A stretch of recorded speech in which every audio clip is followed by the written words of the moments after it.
Hey, everybody, welcome. I'm Patrick Verno, the host of the podcast Learning from Leaders and also the CEO of Emory Leadership Group. And on this episode, I wanted to talk about self-awareness. And this is a model that I use in an emotional intelligence model that I use called Genos.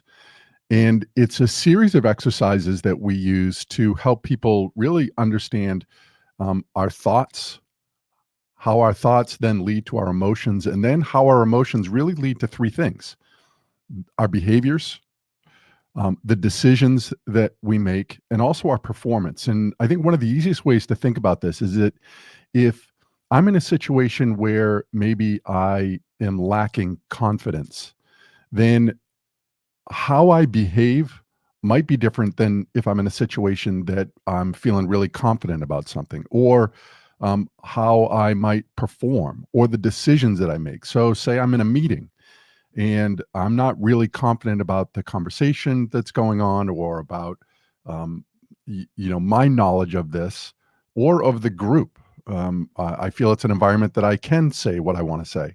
Then I'm probably going to make a decision to maybe not say anything. Whereas if I feel confident about where I am, I'm probably going to be more open to being involved in the conversation. And that really is based on our emotions is going to create that. But if we think about it, it comes from the thought before that makes that happen. So another thing with self-awareness that I always find interesting and sometimes concerning is that when I'm doing work in this area, I might be coming into work with a group or a manager or a leader that is having some problems. That when somebody says, I know I'm really self-aware.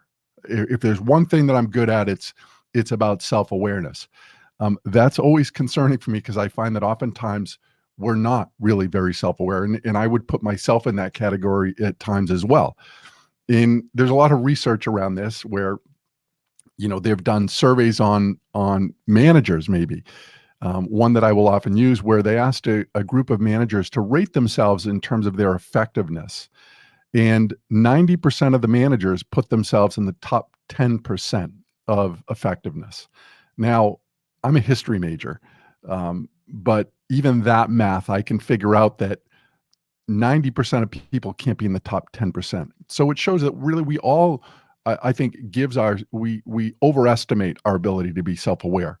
And to really develop self-awareness, yes, there's a lot that we can do on our own, but also it requires other people around us that we trust to be able to have conversations to ask us, how are we doing in this area? I think that's really important.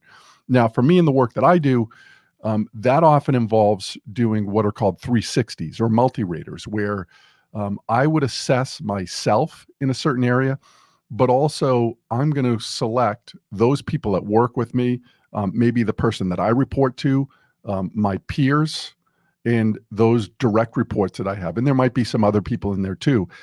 And I'll ask them to fill out the same assessment that I filled out on myself as it relates to me.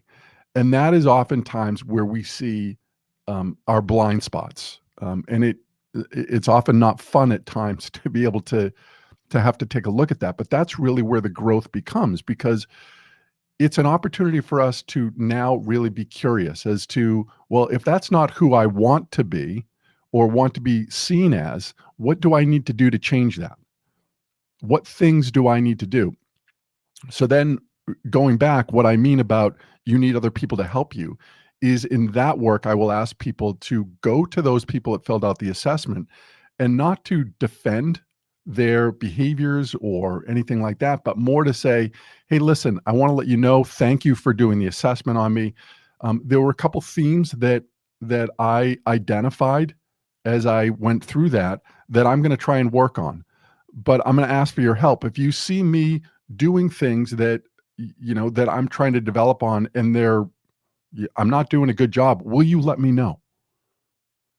And you'd be surprised how many people feel an obligation at that point. If I filled out this assessment on you, and especially if it was things that I think you need work on, and you come and ask me, really giving me permission to tell you about those things, I'm going to take advantage of that. So in the exercises that I want to talk to you about today, it's really, we're going to start out with emotions. And what we generally do is a list of emotions, and I'm not going to put those up here, but we can certainly think of, there are probably a host of emotions that we might experience throughout a week. But really, we probably only experience a handful on a regular basis. And in this exercise that we do is we look at a list of emotions and we ask people to put them in buckets of a positive emotion, a negative emotion, or a neutral emotion. And what's interesting about this is you might have an emotion like anger. And some people might put anger in the negative spot, but others might put it in a positive, that anger is good. And it's interesting because on the surface, people might think, well, why would you do that? But when you start to look at why somebody would say anger is good, well, somebody might say, when I become angry, and maybe they're talking about angry at themselves or a situation, it really is that final push that they need to take action on something. So for them, it's positive or can be positive. Now, for others, anger, right, is clearly around negative in terms of maybe how they've experienced it.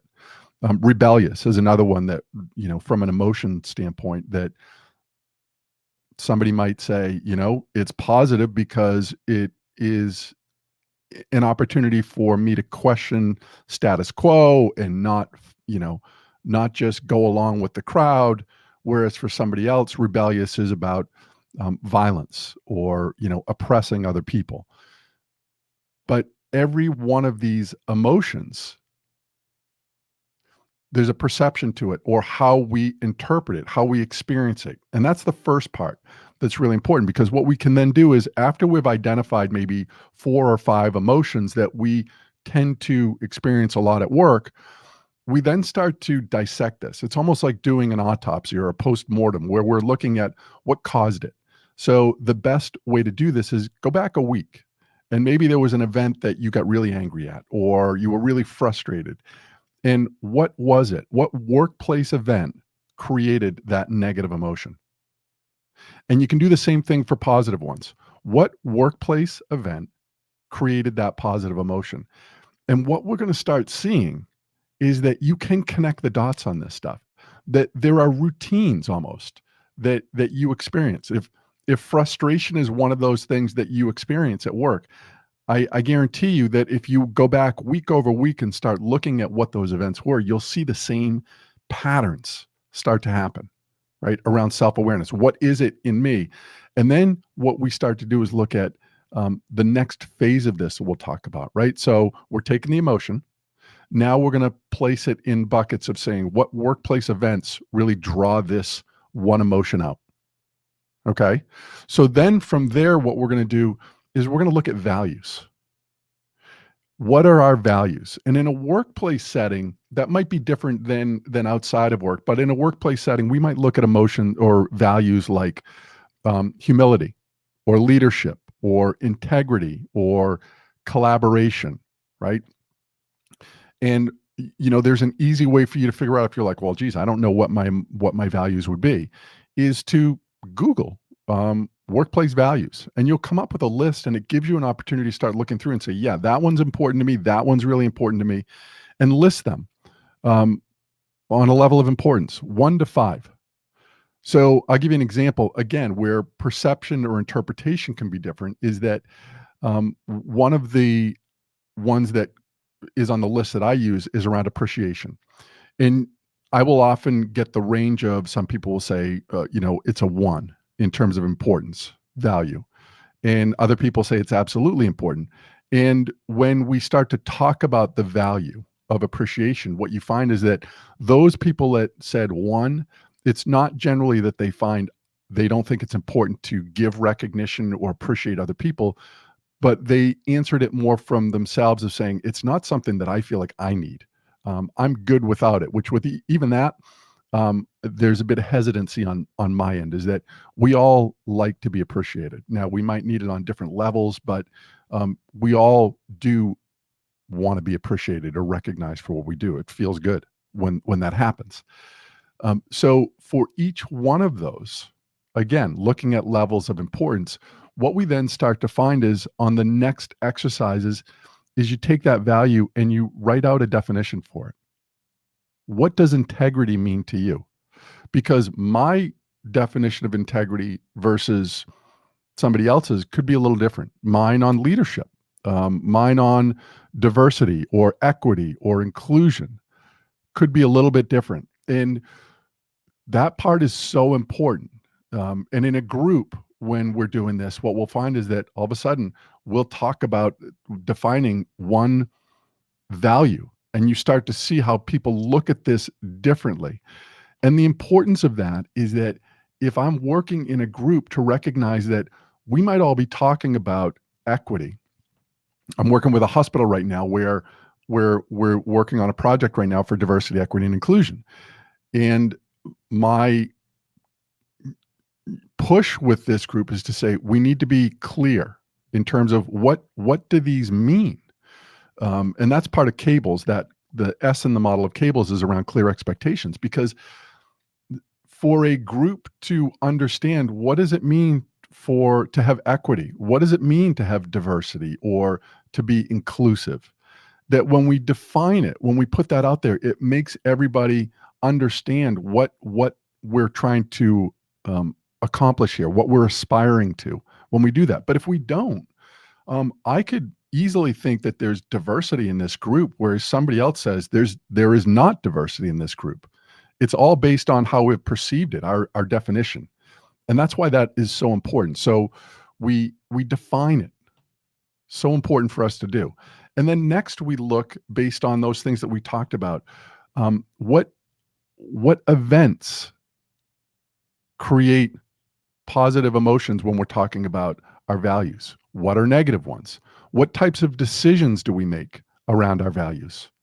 How do we behave around these values? And then lastly, what strategies can I do to change maybe some of the behaviors that I've done or decisions that I've made that really haven't been all that positive, but it's all been reflective of this behavior or this based on this value. The value becomes so important. And again, I think it's something we don't spend a lot of time doing, is thinking about what are our values. Again, I would challenge you, go back a week, 2 weeks to some events that you can really remember, and either positive or negative, and put a value to that, right? You say, boy, I got into an argument with somebody 2 weeks ago. And as I'm thinking about that argument, if I were to attach a value to it, maybe it was around communication. And I felt in that situation, there was no communication. There was a complete lack of communication. And then what I would ask you to do is take a look at other situations where you feel like there's been a lack of communication, and how have you behaved? What decisions have you made? And what you'll probably find is that you're able to, as I said in the beginning of this, you're going to be able to connect the dots. You're going to see that these things, there are patterns that you have. Now, the importance of understanding these patterns is that's when we really start to develop true self-awareness, right? Because now we're seeing that, maybe there are feelings that I start to have, or, maybe my skin starts to get goosebumps on it in certain situations, or I feel myself getting flush, or I feel my breathing getting more labored in certain situations. There are triggers that we have. There are cues to what's going on. And the more that we're able to understand these things, right, to connect the dots between our values, our emotions, what type of decisions we make, we're able to almost slow things down. So that maybe in the past where I didn't make good decisions in this area, or I behaved in ways that probably weren't very positive, I made decisions maybe rashly that it probably would have been better for me to slow down a little bit. I now have an opportunity to do that because I'm starting to sort of see how my values become so important. And again, when I talk about, we probably have a handful of emotions that we regularly demonstrate, we have a handful of values. So I challenge you at the end of this, look at a list to help sort of get you going on this, and look to probably 3 or 5 values that are those that are most important. And then back into this. What are the emotions that you would tend to feel if those were violated, or if those were satisfied?